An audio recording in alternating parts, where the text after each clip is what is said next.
नमस्कार साथियों, मैं अतुल भारत। और जैसे कि आप जानते हैं कि हमारे चैनल पे मेनली पॉलिटिकल साइंस के जितने भी हमारे वीडियोस हैं वह आपके कॉम्पिटिटिव एग्जाम्स के लिए काफ़ी हेल्पफुल रहते हैं। और आज आपके सामने राजनीतिक सिद्धांत, पॉलिटिकल थ्योरीज के अंदर हम राज्य के बारे में थोड़ा हम पढ़ेंगे और राजनीतिक सिद्धांत के जो कुछ महत्वपूर्ण प्रश्न जो पुराने प्रीवियस ईयर क्वेश्चन पेपर्स में आए हुए हैं, जो पीजीटी पॉलिटिकल साइंस है, टीजीटी पॉलिटिकल साइंस है, या लेक्चररशिप की है, या यूपी के अंदर है, प्रवक्ता यूजीसी नेट के अंदर है, तो सिविक जो कि पॉलिटिकल साइंस को सिविक बोला जाता है, नागरिक शास्त्र बोला जाता है उत्तर प्रदेश के अंदर, उसमें बहुत ज्यादा महत्वपूर्ण आपके लिए रहेगा। और ये क्वेश्चन आपके आने वाले यूजीसी नेट के एग्जाम्स के लिए भी काफी ज्यादा महत्वपूर्ण रहेंगे। जैसे कि आपके सामने देख पा रहे हैं, राजनीतिक सिद्धांत क्वेश्चन नंबर 24 इसलिए दिख रहा है क्योंकि ये से हमने राजनीतिक सिद्धांत के इंपॉर्टेंट क्वेश्चन ही लिए हैं। आपको साथ साथ व्याख्या भी पता लगेगी कि कहाँ पे किस विचारक ने क्या बोला है और उसके क्या विचार थे। अब जैसे आप देखेंगे कि ये प्रश्न है आपके सामने, राज्य का आधार शक्ति नहीं इच्छा है, ये किसका कथन है? ऑप्शन ए ओपन हीमर का, ऑप्शन बी टीएच ग्रीन का, ऑप्शन सी गिलक्राइस्ट का और ऑप्शन डी लास्की का। पहला मैं आपको ऐसी डेमो में दिखा रहा हूं जो कि आपके सामने है, बट आगे जो क्वेश्चन होंगे वह आपको खुद भी थोड़ा सा आपको दिमाग लगाना है और सोचना है कि इसका उत्तर क्या हो सकता है। नेक्स्ट क्वेश्चन हम इस तरीके से करेंगे। मैं इस क्वेश्चन को आपको बता रहा हूं कि राज्य का जो आधार है शक्ति नहीं इच्छा है, ये टीएच ग्रीन का कथन है। ठीक है, ये वह मानते हैं और उन्होंने अपनी महत्वपूर्ण पुस्तिका lecture on the principles of political obligation में विचार व्यक्त किया गया है। राज्य का आधार शक्ति नहीं है, इच्छा है। ठीक है, शक्ति नहीं इच्छा है, ये आपको याद रखना है। टीएच ग्रीन इसके बारे में बोलते हैं। अगला प्रश्न है, निम्न में से कौन राज्य का आवश्यक अंग नहीं है?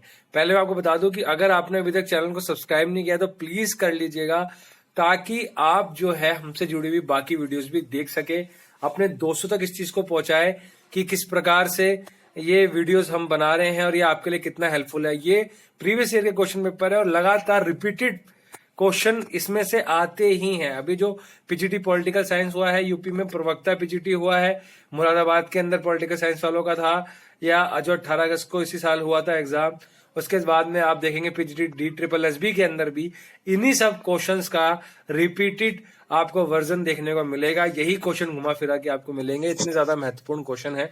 और यूजीसी नेट में भी कई बार यही क्वेश्चन ऐसे आ जाते हैं। अब देखिए, कौन राज्य का आवश्यक अंग नहीं है? तो आपको पता है कि राज्य के 4 आवश्यक अंगों में संप्रभुता होती है। ठीक है, कि भैया सोवरेनिटी है कि वहां पे जो कानून नियम बनाते हैं वह खुद वही बनाए, कोई बाहर का व्यक्ति ना बनाए अपने में, वह संप्रभु हो। और भूभाग है, जनसंख्या है, सरकार है। लेकिन जो कानून है, ठीक है, ऑप्शन जो 4 है वह गलत है। कानून एक राज्य का आवश्यक अंग नहीं है। सरकार, संप्रभुता एवं भूभाग राज्य के आवश्यक अंग है। यह विचार महत्वपूर्ण राजनीति शास्त्री सीले का है। अब आपको ये भी पता लग गया कि ये जो विचार है, ये विचार किसके द्वारा दिया गया है? तो ये सीले एक विचारक है। ठीक है, पाश्चात्य राजनीतिक विचारक है, वेस्टर्न पॉलिटिकल थिंकर है, जिनका ये विचार है। जहां तक भूभाग का प्रश्न है, इसका राज्य से कोई लेना देना नहीं है। आधुनिक राजनीतिक शास्त्रियों के अनुसार राज्य के आवश्यक अंग है जनसंख्या, भूभाग, सरकार है, संप्रभुता।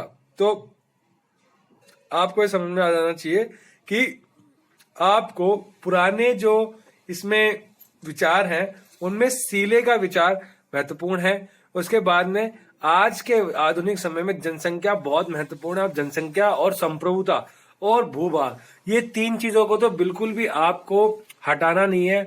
आपके दिमाग में कभी भी अगर लगता है कि आपको कि कोई भी चीज आप छोड़ दो, लेकिन ये 3 चीज तो बिल्कुल नहीं छूटनी चाहिए कि कोई भी राज्य का महत्वपूर्ण जो आवश्यक अंग है वह ये है कि वह संप्रभु होना चाहिए, वह उसका पास एक भूभाग होना चाहिए और जनसंख्या होना चाहिए, और चौथा यहाँ पे सरकार है।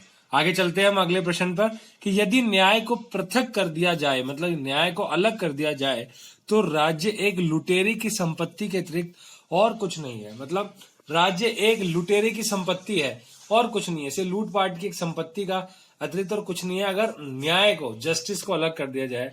यह कथन किसका? अर्थात न्याय बहुत ज्यादा महत्वपूर्ण है। और इसमें ऑप्शन 1 है सालमन का, ऑप्शन बी अगस्टाइन का, ऑप्शन 3 कांट का और ऑप्शन डी बेंथम का।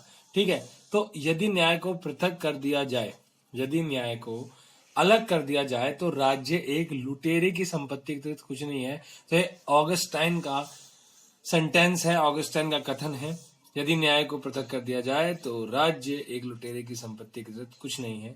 ये कथन ऑगस्टाइन का, ये आपको याद रखना, मतलब न्याय महत्वपूर्ण इन्होंने बताया गया है। द पॉवर्टी ऑफ फिलोसफी के लेखक कौन थे? तो ऑप्शन एक Mao, option B Lenin, option C Marx और ऑप्शन डी स्टालिन। तो ऑप्शन सी इसका राइट आंसर है। दी पॉवर्टी ऑफ फिलोसफी के लेखक कार्ल मार्क्स है। इस पुस्तक में उन्होंने एक अन्य पुस्तक फिलोसफी ऑफ पॉवर्टी की आलोचना की है। ठीक है, तो फिलोसफी ऑफ पॉवर्टी की आलोचना की है द पॉवर्टी ऑफ फिलोसफी में। तो इस प्रकार से आप याद रखना, द पॉवर्टी ऑफ फिलोसफी के लेखक जो है वो मार्क्स है। ठीक है, आपको ये याद रखना है। ऐसे क्वेश्चन आ जाते हैं, आप ये देखेंगे कि इजी बुक्स तो सबको पता होता है कुछ, लेकिन कुछ ऐसी जो बुक्स हैं जो ज्यादा नहीं पता, ठीक है, जो आप देखेंगे कि और भी कम्युनिस्ट मैनिफेस्टो है, और भी बहुत सारी बुक्स हैं, मुझे अभी एकदम से क्लिक नहीं कर रहा, मार्क्स की काफी सारी बुक्स हैं, उसमें आप देखेंगे कि कितनी सारी बुक्स हैं मार्क्स की जो कि बहुत महत्वपूर्ण है। आप देख सकते, आपको मैं बता देता हूँ कि मार्क्स के ऊपर हमने बुक्स भी काफी बताई गई है, एक पूरी की पूरी वीडियो है, बहुत छोटी सी वीडियो है, इसमें हमने मार्क्स की काफी सारी बुक्स के बारे में बताया है। आप चैनल को आप देख सकते हैं, मैं उसका लिंक डिस्क्रिप्शन बॉक्स में भी डाल दूंगा। वीडियो को आप एंड तक जरूर देखिएगा, क्योंकि कुछ इंपॉर्टेंट चीजें मैं आपको जरूर बताऊंगा वीडियो के एंड में, जो कि आपके लिए काफी हेल्पफुल होगी, आपकी पढ़ाई के लिए हेल्पफुल होगी। जो बच्चे जो भी कॉम्पिटेटिव एग्जाम दे रहे हैं और उनका कॉन्सेंट्रेशन इतना अच्छा नहीं है, नहीं कर पाते अपना कॉन्सेंट्रेट अच्छे से, उनके लिए बहुत इंपॉर्टेंट होगा। तो वीडियो को एंड तक जरूर देखिएगा, आपके लिए बहुत ज्यादा इंपॉर्टेंट मैसेज होगा। क्वेश्चन 18 था, देखिए, अतिरिक्त मूल्य का सिद्धांत सरप्लस वैल्यू किसके द्वारा प्रतिपादित किया गया? सरप्लस वैल्यू आपको पता है, ठीक है, इकोनॉमिक्स का एक वो है। और सरप्लस वैल्यू जो है, आप देखेंगे कि जितना मतलब मजदूर मेहनत करता है उतना उसको नहीं मिलता है, और ज्यादा से ज्यादा फायदा जो होता है वो मिल मालिक को होता है। तो जो सरप्लस वैल्यू का जो सिद्धांत है वो मार्क्स के द्वारा दिया गया था। यहाँ पे रूसो मार्क्स लास्की मिल का है। और पॉलिटिकल इकोनॉमिक्स जो एक बुक है बहुत महत्वपूर्ण, की अतिरिक्त मूल्य के सिद्धांत का प्रतिपादन कार्ल मार्क्स द्वारा किया गया, मैंने आपको बता दिया। और उनकी महत्वपूर्ण कृति है, महत्वपूर्ण रचना है क्रिटिक ऑफ पॉलिटिकल इकोनॉमी के अंतर्गत इस के बारे में उन्होंने बताया गया अतिरिक्त मूल्य का सिद्धांत। मैं इसके ऊपर एक्स्ट्रा एक वीडियो लेके आऊंगा। अतिरिक्त मूल्य का सिद्धांत इंपॉर्टेंट भी है, एमए पॉलिटिकल साइंस और बी ऑनर्स पॉलिटिकल साइंस वालों के लिए बहुत ज्यादा इंपॉर्टेंट है ये, तो काफी अच्छा टॉपिक रहेगा। क्वेश्चन नंबर 29 है इसके अंदर, मतलब नेक्स्ट क्वेश्चन है, निम्नलिखित में से किसको कानून के समादेश सिद्धांत कमांड थ्योरी ऑफ लॉ का उन्नायक कहा जाता है? कमांड थ्योरी ऑफ लॉ का उन्नायक कहा जाता है? जेरेमी बेंथम को, या बोदेंडो को, या जॉन ऑस्टिन को, या एवी डाइसी को? ठीक है, तो इसका जो सही जो उत्तर है वह है जॉन ऑस्टिन। जॉन ऑस्टिन को क्या कहा जाता है? इसका आधुनिक युग में, ठीक है, आधुनिक युग में कानूनी प्रभुसत्ता विस्तार से विवेचना करने वालों में इंग्लैंड के विचारक जॉन ऑस्टिन का प्रमुख नाम है। ऑस्टिन ने अपने प्रभुसत्ता संबंधी विचार अपनी पुस्तक विधि शास्त्र का व्याख्यान में किया है। तो इसके बारे में भी मैंने पहले बताया हुआ है, लेकिन आपको वो दूसरी जो वीडियोस है उसको देखना पड़ेगा, संप्रभुता की वीडियो देखनी पड़ेगी, काफी अच्छे से उसमें बताया गया है। और प्लीज आप देखिए, हमारे चैनल पे आपको काफी सारी यूजफुल वीडियोस मिलेंगी, छोटी छोटी वीडियो मिलेंगी, एटलीस्ट आपके जो आने वाले एग्जाम्स में आपको कुछ महत्वपूर्ण चीजें मिलेंगी। मतलब ये नहीं कि आप पढ़े आ रहे आपको वो नहीं फायदा हो रहा, लेकिन आप जब ये, अब जैसे आपने सीधे देखा कि जॉन ऑस्टिन कानूनी प्रभुसत्ता विस्तार से विवेचन करने वालों के इंग्लैंड के विचारक है। जॉन ऑस्टिन प्रभुसत्ता के लिए बहुत ज्यादा महत्वपूर्ण माने जाते हैं। यहाँ पे क्या थोड़ा सा घुमा दिया इन्होंने, ठीक है, कानून के समादेश सिद्धांत कमांड थ्योरी ऑफ लॉ के बारे में ऐसे बोल दिया इन्होंने, लेकिन असल में कमांड थ्योरी ऑफ लॉ में इन्होंने जॉन ऑस्टिन सॉवरेनिटी के बारे में, प्रभुसत्ता के बहुत बड़े विवेचक है। ऑस्टिन ने प्रभुसत्ता में बहुत ज्यादा इनका नाम है, और मैं आपको और भी चीज इसके बारे में बताऊंगा। देखिए, जेरेमी बेंथम के अनुसार प्रकृति ने मनुष्य को दो शक्तिशाली स्वामियों के नियंत्रण में रखा है, जिनके नाम है, जेरेमी बेंथम के अनुसार प्रकृति ने मनुष्य को दो शक्तिशाली स्वामियों के नियंत्रण में रखा है। सुख और शांति, सुख और समृद्धि, सुख और श्रेय, सुख और दुख। तो इसका सही उत्तर है, मैं बोलता हूँ, सुख और दुख है। ठीक है। जैनवी मैंथम के अनुसार प्रकृति ने मनुष्य को दो भागों में, दो ऐसे मालिकों के हाथों में बांट दिया है जो बहुत शक्तिशाली है, वो है सुख और दुख। और इसी के चक्कर में हम लोग इधर से उधर भागते रहते हैं। सुख और दुख के चक्कर में ही हम क्या क्या करते रहते हैं, उल्टे सीधे कामों में पड़ जाते हैं। हम सोचते हैं इसमें हमें मजा आएगा, इसमें हमें सुख है, और बाद में पता लगता है ये तो दुख का रास्ता है। ठीक है। This is the advertisement of the hell, जो कि आजकल आज के टाइम पे है। आप देखेंगे कि मनुष्य कितना ज्यादा गलत कामों में फंस गया है, और उसको लगता है इसी में उसका सेटिस्फेक्शन, इसमें उसको मजा आ रहा है। But it is not a satisfaction, it is not a fun, it is a waste of life, it is a waste of time, nothing, और कुछ भी नहीं है। इसलिए हमें पता होना चाहिए कि सही चीज क्या है। और जैनवी बेंथम ने सीधे सीधे बोला कि प्रकृति ने ही सुख और दुख में बांट दिया है, और हम लोग सुख की खोज में दुख की तरफ भागते जाते हैं। ठीक है। 31 इतिहास कुलीन वर्गों का शमशान है, यह कथन किस विचारक का है? ठीक है। प्लेटो, पेरेटो, मास्का एंड बर्नहम। तो पेरेटो ने इतिहास को कुलीन वर्गों का शमशान कहा है। ठीक है। उनका मत है, उनका मानना है कि हर एक काल में सामाजिक पटल पर बहुत गिने चुने ही लोग शासन की भागीदारी, विशेष जागरूकता से भाग लेते हैं। आम जनता कुलीन लोगों की मात्र अनुवर्ती ही रहती है। मतलब भाई, जो भी इतिहास है आप देखोगे कि कुलीन, जितना भी शासन है वो कुलीन वर्गों के द्वारा ही किया जाता है। गरीब आम जनता का कोई भी इसमें भाग नहीं होता है। पेरेटो ने साफ साफ बोला है। ठीक है। गिने चुने लोग, अल्पसंख्यकों का शासन होता है राज्य पे, बहुसंख्यकों का नहीं होता। बहुसंख्यक तो आम जनता है। यह अभिमत, अगला प्रश्न है, यह अभिमत की प्रतिस्पर्धा, संघर्ष और शोषण पर आधारित भौतिक प्रगति समाज को अमानवीयकरण की ओर ले जाती है, किस विचारक से संबंधित है? तो ऑप्शन है Kant, option B Rousseau, option C Marx, and option जो डी है एरिक फॉर्म। तो ये अभिमत की प्रतिस्पर्धा, संघर्ष और शोषण पर आधारित भौतिक प्रगति समाज को अमानवीयकरण की ओर ले जाती है। प्रतिस्पर्धा, संघर्ष और शोषण पर आधारित है। ठीक है। जो कंपटीशन है वो शोषण और संघर्ष पर आधारित है, जो कि भौतिक प्रगति समाज को अमानवीयकरण की ओर ले जाती है। ठीक है। जो कि भौतिक प्राप्ति के लिए, भौतिक की प्रगति के लिए समाज को गलत दिशा पे, जो कि ह्यूमन के एंटी है, ह्यूमन अगेंस्ट है, ऐसी जगह पे ले जाती है। ये है एरिक फॉर्म का कथन। ठीक है। ऑप्शन नेक्स्ट क्वेश्चन है, जॉन लॉक ने अपने चिंतन में निम्न में से किसको एक प्राकृतिक अधिकार स्वीकार नहीं किया है? ठीक है। जॉन लॉक ने किसको एक प्राकृतिक अधिकार नहीं, देखिए जीवन, स्वतंत्रता और संपत्ति को जॉन लॉक ने, हॉब्स, लॉक एंड रूसो आपने नाम सुना है, सामाजिक समझौता के 3 प्रतिपादक है, हॉब्स, लॉक एंड रूसो। ठीक है। और जॉन लॉक, हॉब्स लॉक में मतलब जॉन लॉक जो है वह जीवन, स्वतंत्रता, संपत्ति का अधिकार तो मानते हैं, जो कि प्राकृतिक अधिकार है, लेकिन समानता के अधिकार को प्राकृतिक अधिकार नहीं मानते हैं। नेक्स्ट प्रश्न है, हॉब्स ने अपने चिंतन में किस प्रकार की शासन पद्धति को श्रेष्ठ स्वीकार किया है?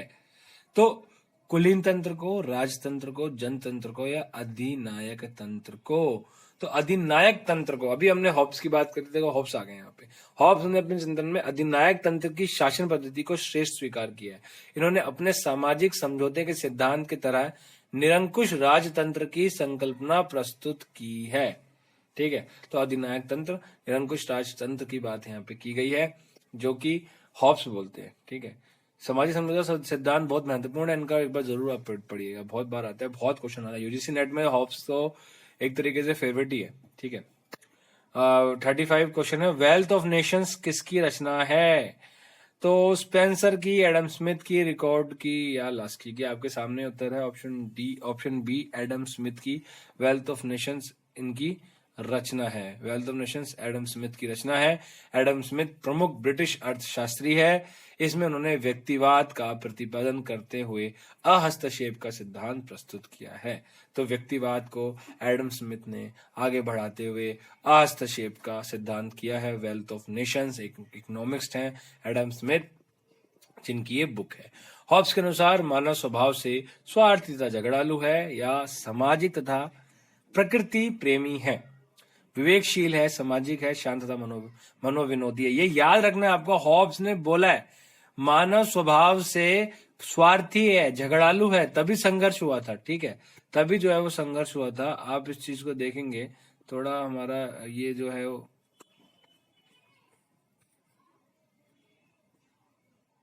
तो हॉब्स के अनुसार मानव स्वभाव से क्या है?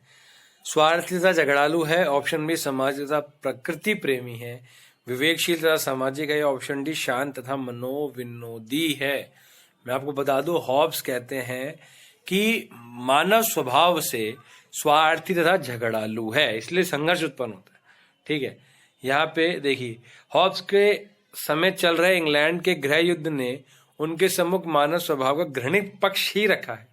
वह मनुष्य को झगड़ालू, स्वार्थी, नीच, पुष्ट, विवेकहीन तथा आत्म केंद्रित मतलब सेल्फिश मानता है। ठीक है, जो कि वीएल फाड़िया की किताब में भी है, आप देख सकते हैं। नेक्स्ट प्रश्न है, रूसो द्वारा प्रतिपादित सामान्य इच्छा जनरल विल के सिद्धांत में संप्रभुता का कौन सा स्वरूप प्रकट होता है? वैधानिक संप्रभुता, जन संप्रभुता, राजनीतिक संप्रभुता या नाम मात्र की संप्रभुता? उसका सही उत्तर है जन संप्रभुता। ठीक है, जनता की सॉवरेनिटी चाहिए भाई, जन संप्रभुता होनी चाहिए, नाम मात्र की नहीं चाहिए। वैधानिक राजनीति तो बात की बात है, पर जन संप्रभुता चाहिए, जो कि रूसो की जनरल विल के अंदर है। ठीक है, रूसो द्वारा प्रतिपादित सामान्य इच्छा के सिद्धांत में जन संप्रभुता का स्वरूप स्पष्ट होता है। रूसो की प्रसिद्ध कृति, या रूसी गलत है ये, आप देखिएगा, रूसो की प्रसिद्ध कृति सोशल कॉन्ट्रैक्ट बहुत इंपॉर्टेंट बुक है, बहुत। सोशल कॉन्ट्रैक्ट, इस पुस्तक में उन्होंने सामाजिक समझौते के सिद्धांत को प्रस्तुत किया है। हॉब्स, लॉक, रूसो, सामाजिक समझौता सिद्धांत। ठीक है, सामाजिक समझौता सिद्धांत है और बहुत ज्यादा इंपॉर्टेंट है। ठीक है, सोशल कॉन्ट्रैक्ट रूसो की बुक है। ठीक है, संपत्ति के अधिकार की मांग किसने की? मार्क्स ने की, उदारवाद ने की, समाजवाद ने की, गांधीवाद ने की। तो उदारवादी जो है वह व्यक्तिगत संपत्ति का समर्थक है। प्रत्येक व्यक्ति को अपनी इच्छा अनुसार व्यवसाय करने की, संपत्ति अर्जित करने की तथा खर्च करने का अधिकार होना चाहिए। राज्य को आर्थिक क्षेत्र में कम से कम नियंत्रण एवं हस्तक्षेप करना चाहिए। उदारवादियों का मानना है, वो कहते हैं कि संपत्ति का अधिकार जो है वह होना चाहिए, जितना मन चाहे उतना रखो। अब देखो, उदारवादी यहाँ पे लिबरल चल रहा है इंडिया में। ठीक है, अगर गवर्नमेंट का हस्तक्षेप ना हो तो जो एक अमीर है वो अमीर ही बनता रहेगा, अमीर बनता रहेगा, जितना मन चाहे उतना घर लेगा, जितना मन चाहे वो करेगा, और उसके ऊपर कोई नियंत्रण नहीं होगा। ठीक है, और उदारवादी जो है देश होते हैं वो ऐसे होते हैं। ठीक है, राज्य का नियंत्रण कहते हैं, राज्य का नियंत्रण कम से कम होना चाहिए आर्थिक क्षेत्र के अंदर। जो हम कर रहे हैं हमें कमाने दो, हमें खाने दो। ठीक है, लेकिन मार्क्स उदारवाद वगैरह की इसमें समर्थन नहीं देते। ये लोग बोलते हैं उदारवाद मतलब, उदारवाद जो है, मैं आपको मार्क्स अच्छे से समझाऊंगा। ठीक है, कि मार्क्स का जो साम्यवादी है, साम्यवाद जिसमें वह बोलते हैं कि राज्य सिर्फ एक संघर्ष का साधन है। ठीक है, शोषण का साधन है, और संघर्ष जो है मतलब वो कहते हैं कि अंत में राज्य जो है वो समाप्त हो जाएगा। ठीक है, साम्यवादी शासन में राज्य की आवश्यकता की जरूरत ही नहीं है। गांधीवादी भी यही बोलते हैं, गांधीवाद भी यही बोलते हैं, गांधी जी भी बोलते हैं। वो तो खुद जो है वो इस चीज को मानते हैं कि राज्य की आवश्यकता नहीं है, और राम राज्य की बात करते हैं, इसमें वैसी संकल्पना राज्य जो है वैसी धारणा में नहीं है। ठीक है, राम राज्य की धारणा करते हैं, वैसे राज्य की आवश्यकता नहीं है जहाँ सरकार और ये सब चीजों की जरूरत है। आगे चलते हैं हम, तो इसके बारे में भी उदारवादी में अब इतना ही याद रखना कि उदारवादी व्यक्तिगत संपत्ति का समर्थक है और संपत्ति के अधिकार की बात करता है, और बोलता है कि अपने इच्छा से काम आप कर सकते हैं। अगला प्रश्न, अधिकारियों का महत्व केवल कर्तव्यों के संसार में ही होता है, ये किसका कथन है? अधिकारों का महत्व केवल कर्तव्यों के संसार में ही होता है, ये जो है ये वाइल्ड का कथन है, वाइल्ड का। ठीक है, वाइल्ड का। ठीक है, याद रखना, जहां कानून नहीं वहां स्वतंत्रता नहीं। ये कथन निम्न में से किसका है? बड़ा महत्वपूर्ण है, जॉन लॉक का है। ठीक है, कि जहां कानून ही नहीं है वहां स्वतंत्रता ही नहीं है। लॉक के चिंतन में कानून या विधि का केंद्रीय स्थान है। अब देखो, आपको याद आ जाएगा कि लॉक जो है उनका जो मुख्य जो स्थान है वह कहते हैं वो कानून के बहुत ज्यादा उनके कानून जो है उनका, उनके चिंतन का, उनके थिंकिंग का, उनके थॉट प्रोसेस का, उनके जितने विचार अगर आप एनालिसिस करेंगे तो कानून बहुत महत्वपूर्ण स्थान रखता है। इसलिए उन्होंने बोल दिया कि जहाँ कानून ही नहीं है वहां स्वतंत्रता ही नहीं। स्वतंत्रता होगी कैसे? कानून तो स्वतंत्रता को रखेगा, बनाएगा। लोक के अनुसार प्राकृतिक कानून सर्वमान्य एवं सार्वभौम है। लोक प्राकृतिक कानून को नैतिकता के नियम कहता है। ठीक है।